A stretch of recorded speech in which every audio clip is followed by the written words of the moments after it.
Ez dakit zelan entzungo da, baina ordoi aprobia. Nire blogaren inguruan hitz egingo dut apurtxo bat. Eta nire bloga deitzen da Zientzia Eskola. Eta oporretan topatu genduen gauza bati buruz hitz egin behar dut.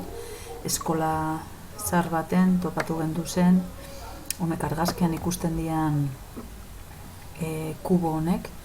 Eta kuboak oso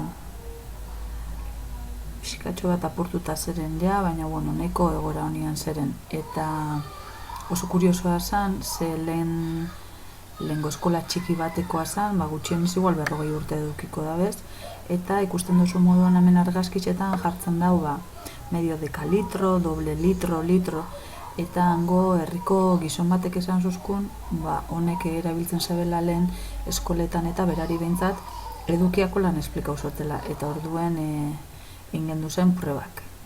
Kubo baten, olako ontzi baten esan ezerra agertzen, eta pentsatu gendun dekalitro bat izango zala, eta zelan agertzen zen beste kubo bat medio dekalitrokoa, ikusi gendun ia 2 sartzen ziren. Eta, hemen ibili ginen, araiaz bete gendu zen, eta, hoxe, 2 sartzen zirenez, 2 dekalitro sartzen zirenen, orduen ondorioztatu gendun, hori izena ez eukan kubo horrek,